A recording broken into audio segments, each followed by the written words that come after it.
the second half. Here comes Gooden gonna score the 2 and 1. Full drive inside. Stop. Hang on a pivot. Turnaround jump shot is good. Jordan Battle with a nice spin move.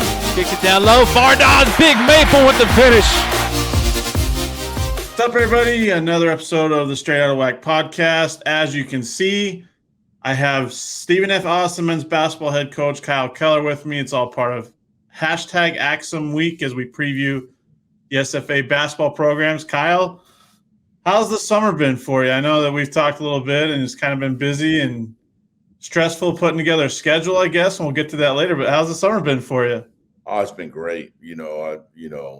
Living here in the Piney Woods, it's live in a great area, a place that loves sports and loves basketball, and we've got a great group coming back, and guys, I've got a great staff, and so it's been a lot of fun. We've enjoyed our team and enjoyed my family, and been here long enough now. It runs itself, so we've been enjoying each other and enjoying our guys, enjoying the new guys, enjoying the older guys. So it's been a lot of fun to be around each other.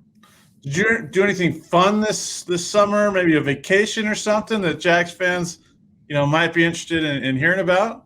Our family, my family and I, we went to Aruba, believe it or not, kind of on a whim, at the end of July, first week of August. That was cool. They say it's the friendliest place in the world or something like that. And I thought they were accurate. That was the one vacation we took this summer where we got away for about 5 days. And that was really a neat experience for us. I have a 15-year-old daughter and a 12-year-old son or 13-year-old son. And that was great bonding for us. And of course, my wife, she runs our house. So it was pretty cool for us. That's awesome. Good times. Well, let's kind of recap this first season in the WAC, 22-10 overall record. Things kind of, I don't want to say kind of, the things did heat up maybe the second, third week of WAC play when you guys went on and won 10 straight. I mean, it was kind of a wild season. You went to toe-to-toe with Kansas, who was the national champions, had kind of an ugly loss against Louisiana Monroe at home. Roti, Ware, goes down against Liberty, so you don't have him after December. I mean, just kind of an up and down season that outside of WAC Vegas really culminated in kind of what you were hoping for, right? Yeah, I would say, Kyle, for us, for me personally, it was really a great learning experience going through the league for the first time. It was wasn't as smooth as what you'd want. I think anytime you go in a new league and you win 14 games and you win the league or try to, win a share of the conference championship, it's a fantastic year. And when you say up and down, yeah, I mean, it was, we got hot at the right time and won, didn't lose a game in February, did what we had to do to win a share of the conference championship. I really enjoyed our team last year. And I thought, to be honest with you, this team achieved about as much of my 6 or 7 years here as they possibly could. I thought we were probably about as young a team in the league as anybody. And, we're playing 4 or 5 freshmen out there and then 2 super seniors and then a bunch of young guys and then playing 1 junior out there, sophomore and then 1 junior. So we played a ton of young kids that got a lot of experience that was able to fortunately finish near the top. And so I was really proud of what we accomplished. You're right. We had some really good games early and we had some stinkers. And the rotation, we're trying to figure it out. We changed offenses mid-year, what we've run traditionally around here somewhat. And so that probably added some fuel to the fire. But our kids kind of hung with it. And I thought at the end of the day, we presented ourselves pretty well. Then we ran into a team in Abilene, as we all know, is a really capable team that we weren't able to beat for the third time. And Brett and his staff do a fantastic job. And they just took it to us in Las Vegas. I want to ask you about that youth. I mean, like you said, you played a lot of freshmen that got a lot of minutes, even started for you. How and the fact that they had the success, so your team had the success that they did. I mean, how impressed were you with their maturity and their growth? And we'll get to like asking about what you expect from them in year two, with you this year. Well, I think that's what February and March hopefully is for, and that's what you saw out of our team. That's why I think we were the best team in the league come February and March, is our guys grew up. I mean, they got experience playing, and that's why nobody really wanted to play us at that time of the year because our young guys got better. And Posey won an award. I thought Latrell was better. Day Hall was much better, and Derek Tiziano won a weekly award for his performance. And talk about 4 freshmen right there, and our guys continue to improve. And I think that's what our program has done. Is we're really been proud of our player development in our program.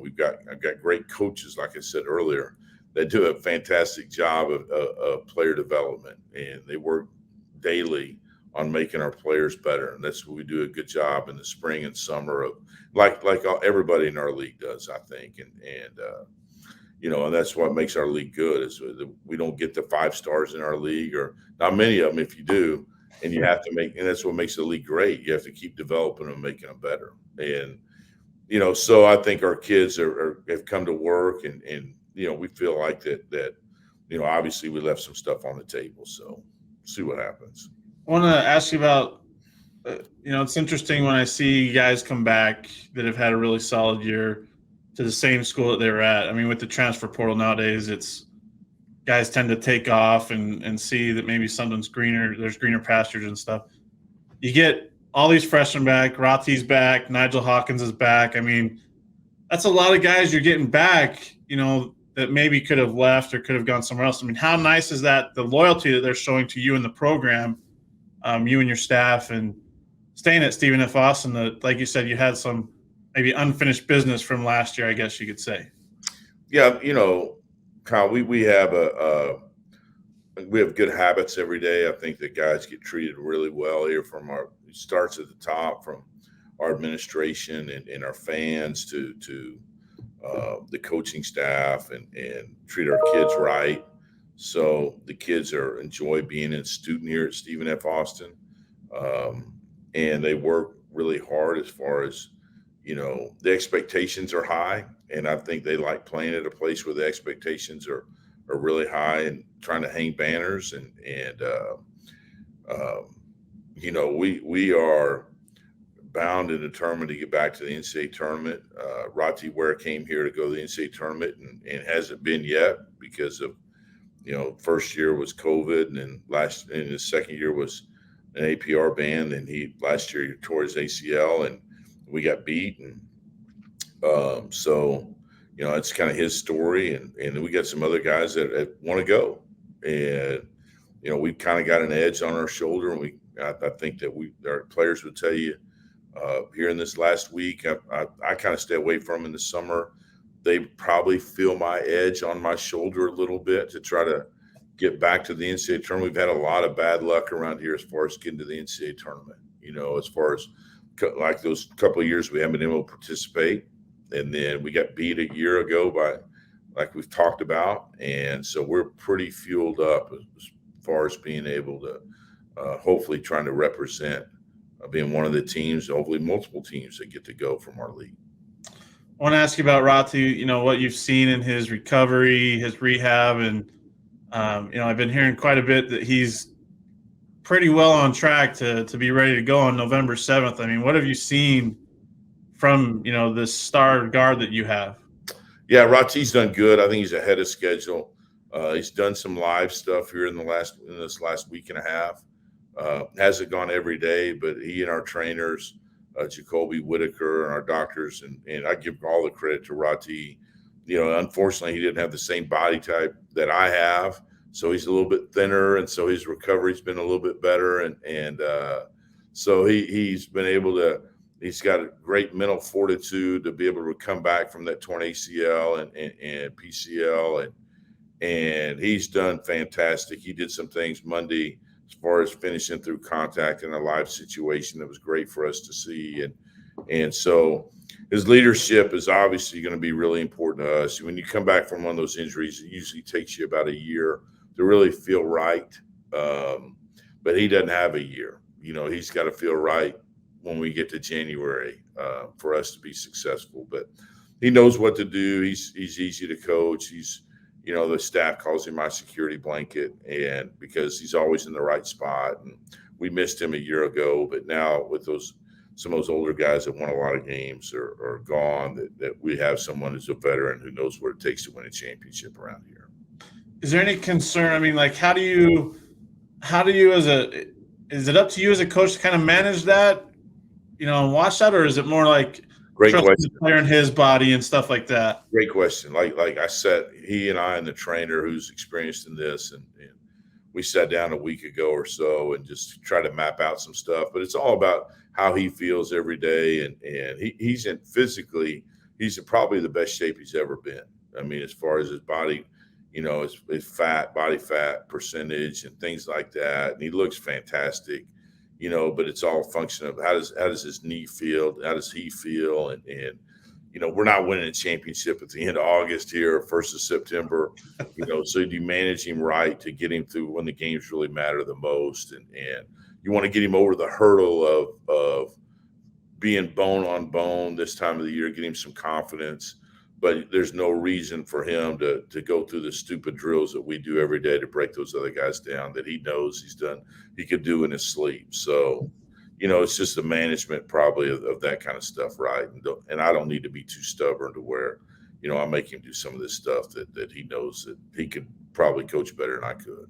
Absolutely. I was just wondering because I know, I don't know it as a student athlete per se with injuries and comeback that, I think there's hesitation, concerns, and you've probably seen that as a coach, with guys and them trusting their bodies to be able to go at that. And I just wondering about your thoughts on that. Yeah, 100%. I mean, he's going to probably get days off that other guys won't get and stuff. But he's such a competitor. He won't want them. I'll have to force him to take them because he doesn't like coming out. He doesn't like missing things and that kind of stuff. And I took him out of a couple drills today just because, here's an example. We practiced yesterday. We practice in the mornings here, and he practiced yesterday morning. He lifted weights, went to class. Then he was back in here at 4:30 shooting, and they were playing one-on-one till 6:30 or 7. And so, we're back in here this morning. He was getting treatment this morning at 6:30 again, and this morning. So, in his prep for practice at 8:30. And I made him go really light because I thought that was a heavy load on him yesterday. Sure. It's just, I wouldn't let him go in the live situation. He wasn't real happy with me, but I just thought he had a heavy load yesterday. And we're off tomorrow. So I was just kind of trying to give him a couple of days off as we work his way back into it. Makes sense. So he's not real happy with me today because he wanted to play. He said, well, make me take me out of the drills versus the, and he's ready to go. It's August, right, Kyle? Yeah, that makes sense. And but you love to have a competitor like that wants to be on the floor and already has that trust, I guess, and faith in his body and his recovery, right? I mean, that's got to make you feel good inside as a coach that this guy's angry at you for not putting him on the floor to begin with. Yeah, because it's all, he's never going to feel perfect for a while. I mean, he's doing it with no brace, no sleeve, but it's the mental coming back from a non-contact injury that occurred against Liberty. And that's the challenge if you've come from these kind of injuries and which you've seen. I mean, I've had them before. I had guys that have had them before, and it's just making them feel comfortable that they can do it and what's the process getting through it. So it can be a challenge. And, I get it. We got to all trust each other, myself, him, and the trainer, that we're never going to put him in a position where he's going to injure himself again. Absolutely. I want to ask you before I get to some of your roster stuff for this season, you're one of 3 teams that beat New Mexico State in Las Cruces. Well, in the Pan Am Center, I guess, not in Las Cruces, but in the Pan Am Center in the last 10 years. I mean, what was that like? You knew that there was so much at stake going into that ball game. You knew that they don't lose there, but yet your guys found a way to grind it out to stay in contention for that regular season. Basically, that night you won the regular season title because you went and blew out UTRGV by 30 2 nights later. Like, what was your thought in that game and in that, moment, I mean, with your guys and just battling through that, knowing what kind of record those guys have down there in Las Cruces?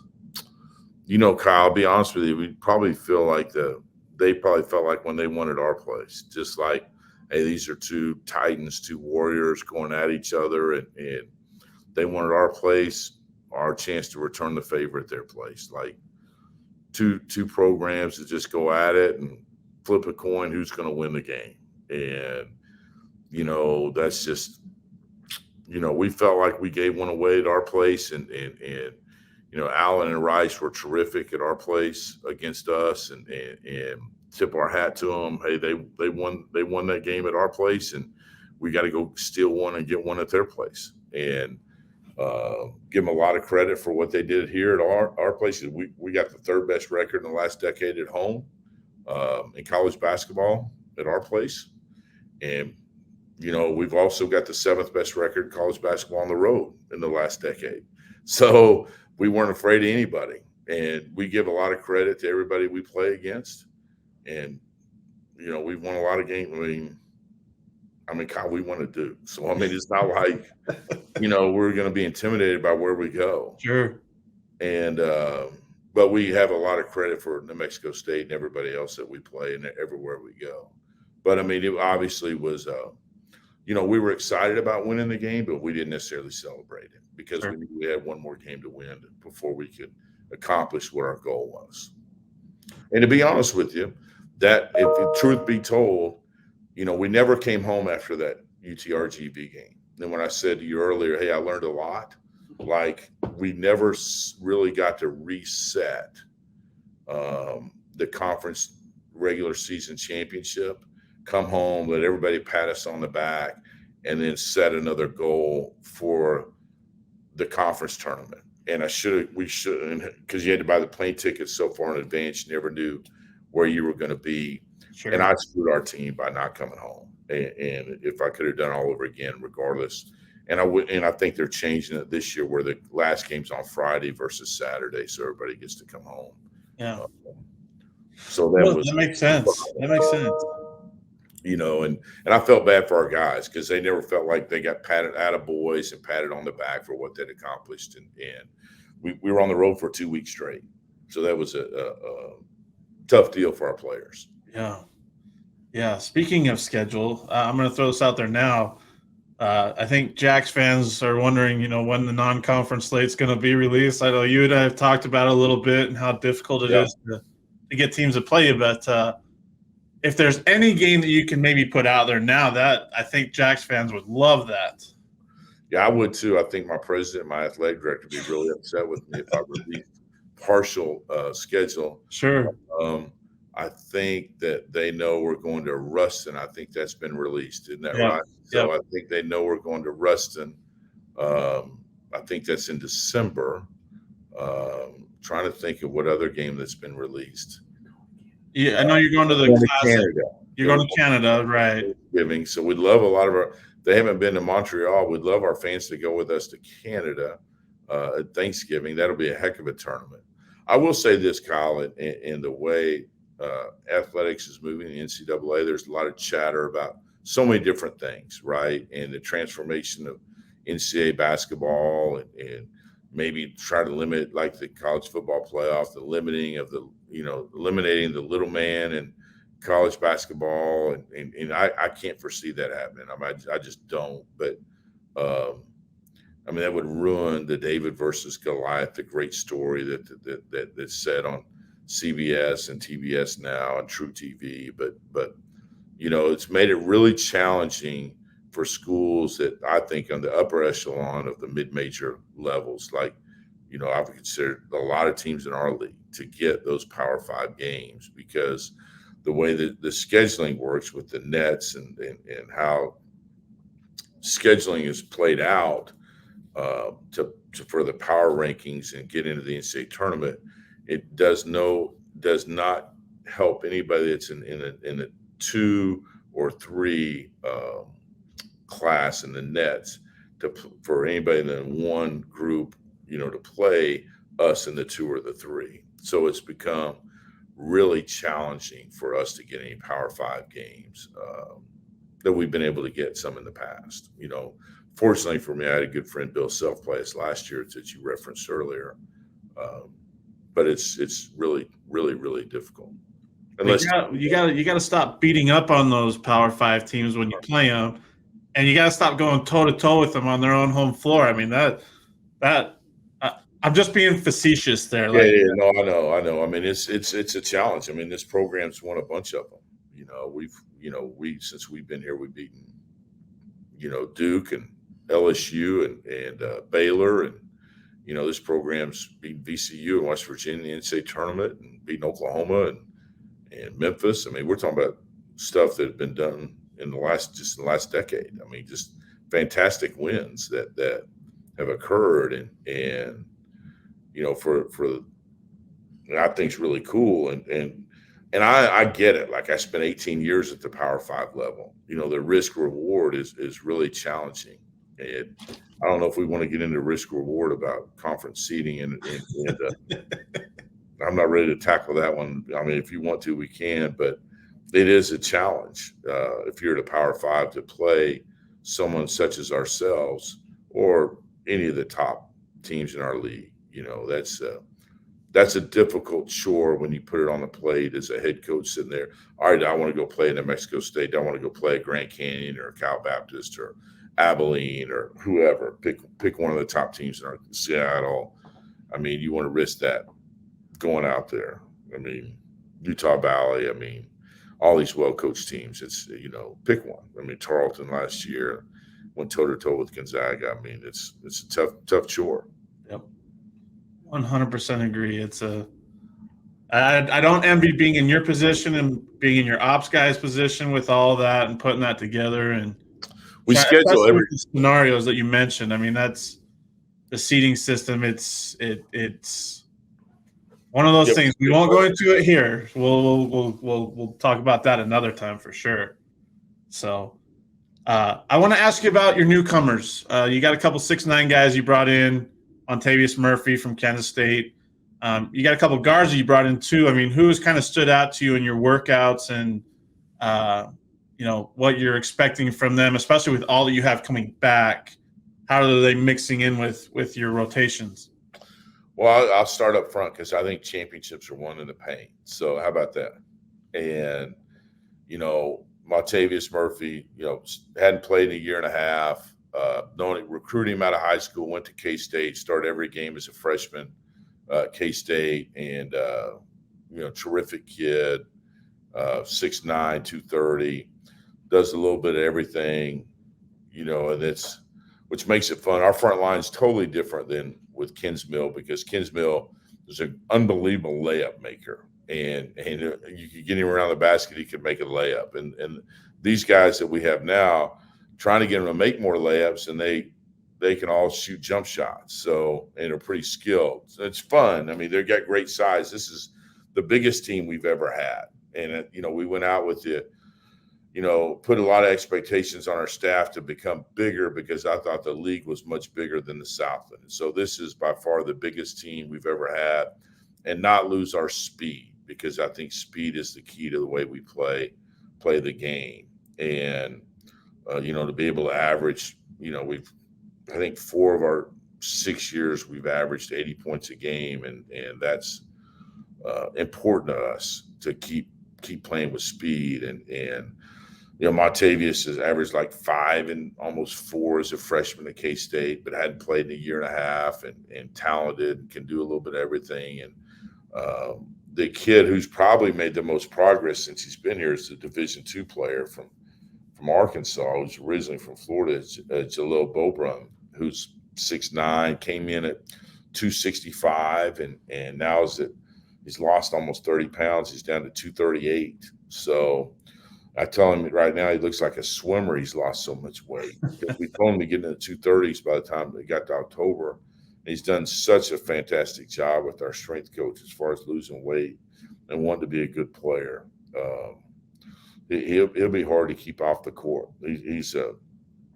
He can shoot. He can jump. He can block shots. He's good. He's going to be a good player for us. I think our fans will really be excited to watch him play. And then the other front court new player we have is Robbie Ambrewster from Houston, who didn't play a lot at Houston, but pretty typical of our players here at SFA, about 6'6", 210, just a athletic four-man, can run and jump and pretty tough and nasty. So those are the three front court guys we have that are new to us, and they go along with Day Hall, who averaged about 9, and I don't know, whatever he averaged last year, 9 or 10 points. And Nana, don't make me say his last name, but local kid who actually today kind of made a couple of plays and decided he wanted to be a basketball player today. So instead of stealing money for the first 2.5 years he's been here. So that was kind of encouraging. I told Roti he may want to actually take his uniform, his warm-up top off this year maybe. So we'll see. Nice. That's kind of our 5 frontline guys we got. And Nana's about 6'10", so about 240. Looks good in his swim trunks. Nana does for sure, but probably the best on our team. Nice. I like it. Stephen F. Austin, men's basketball head coach Kyle Keller. We've talked roster. We've talked to the recap of the season. We've talked anything else you want to know except for the seating system. We'll leave that for another day.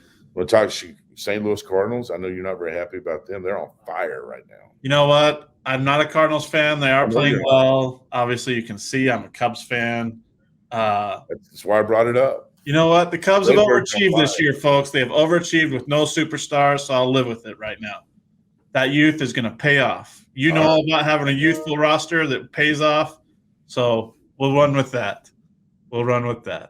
Kyle Keller, thank you for joining the Straight Outta Whack podcast, and love chatting with you and love talking hoops.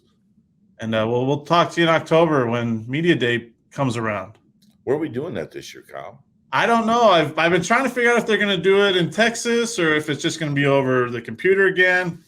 But we're going to check it out. And if it is in Texas, I'm going to be sure to make a trip down and be there in person for it.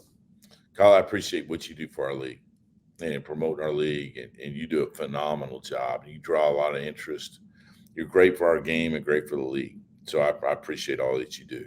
Thanks, Kyle. It's nice to talk to another Kyle, on the regular. So there you go, man.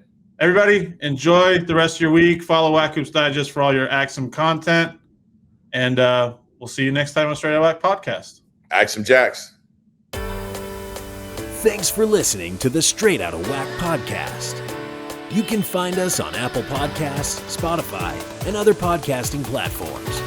Be sure to subscribe so you never miss an episode. Remember to follow us on Twitter at Whack Hoops Digest and Facebook under Whack Hoops Digest for all your Whack Hoops news and information.